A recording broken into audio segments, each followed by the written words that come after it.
Welcome to the very first video of Monster Hunters PH. My name is Kuya Ray, and I'll be your guide to the wonderful world of monsters.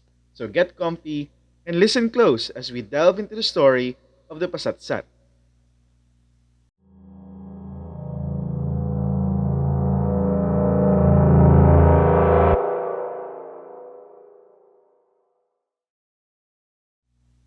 The Pasatsat are ghosts of dead Filipinos who were buried hastily using a pamalisan or reed mat. They have skeletonized features, gray skin, with mist often surrounding them. They can be characterized by the reed mat wrapped around their bodies, somewhat like a burial shroud.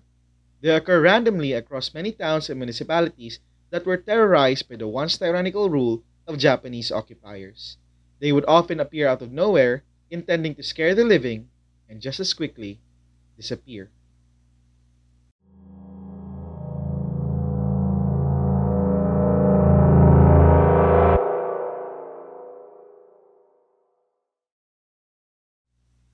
Pasatsats are the ghosts of those who died or were killed under the Japanese rule during World War II.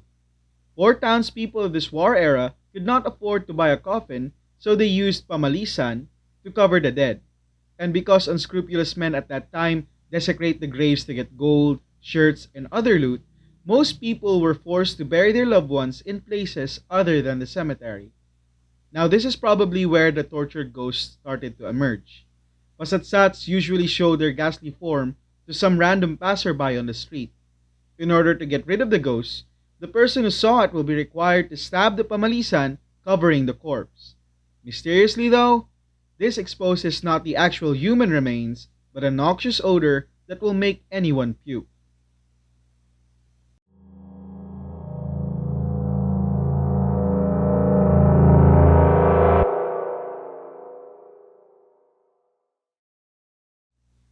The name Pasatsat actually came from the Pangasinense term satsat, which means to stab. Hence, in order to free the ghost from its tortured form, one must stab the pamalisan and release their souls.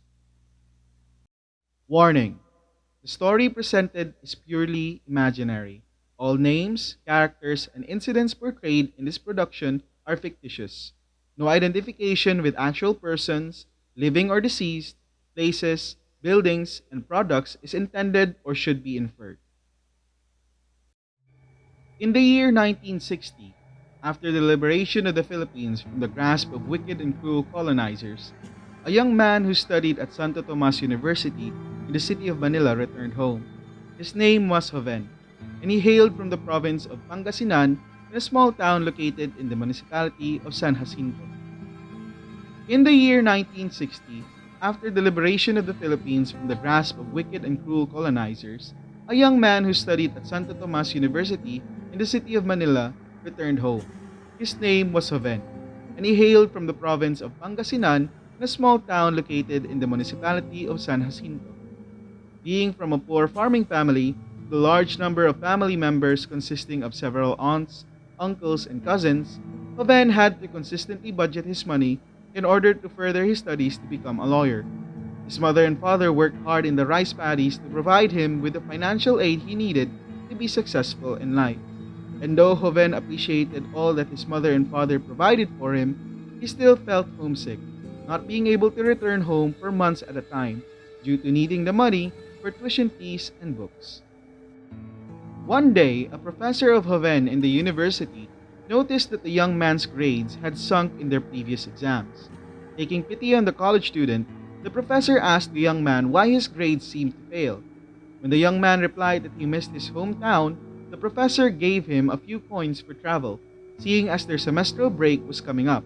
Joven adamantly refused the kind offer, but the professor persisted, and Joven joyfully accepted the offer and made his way home that following afternoon. By the time Joven had reached Pangasinan via jeepney, it was evening. It was a long walk from the national highway to his home in the mountains, but he persevered. Along the way, fog had started to roll through the beaten path, and Joven walked slowly, avoiding deep puddles to preserve his loafers.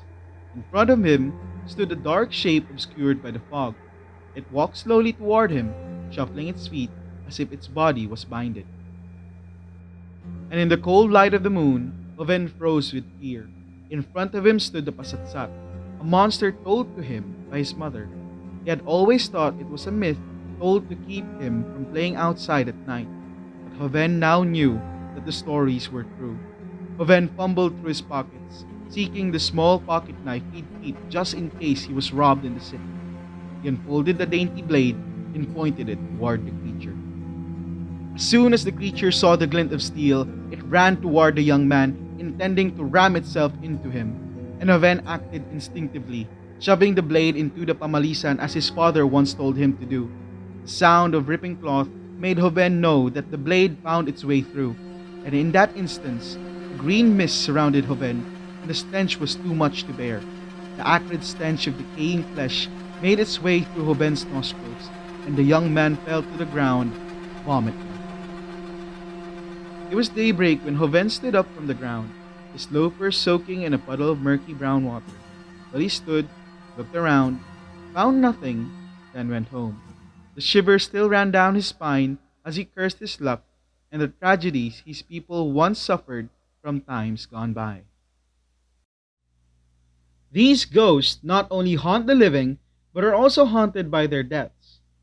They haunt and suffer in the world because they were not given a proper burial. It is our task as the living to grant them their wish for peaceful rest, and it falls on the living to give them what they ask. So, if you ever find yourself walking alone at night in the peaceful streets of the Philippines, and a cold chill runs down your spine, know that if it were a pasatsat, it just wants you to set it free. This has been Kuya Ray from Monster Hunters PH, now signing off. See you in our next video.